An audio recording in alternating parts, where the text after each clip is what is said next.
Kristen Doute speaks out in her first interview since being fired from Vanderpump Rules.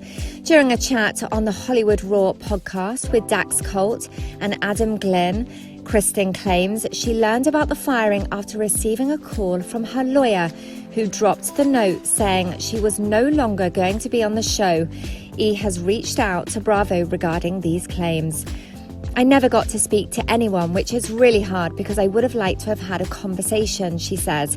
In turn, I really wished that they would have talked about this publicly. Kristen then admits that the weeks that followed were really emotional. I wasn't doing that well. I think I was just really all over the place.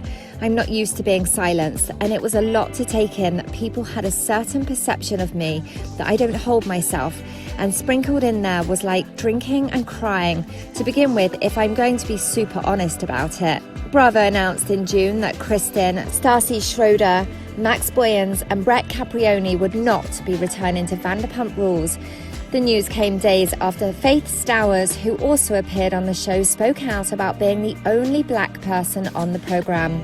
Faith had detailed her experience in which Stassi and Kristen called the police on her after Kristen tweeted a link to an article about the unidentified woman whom she alleged at the time was Faith. Kristen doesn't go into detail about the call during the podcast interview.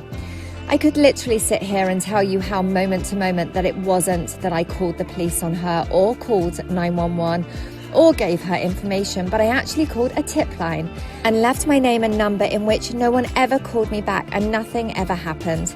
Kristen and Stassi both issued apologies via social media. Boyens and Caprioni, who came under fire after their offensive tweets resurfaced, did as well.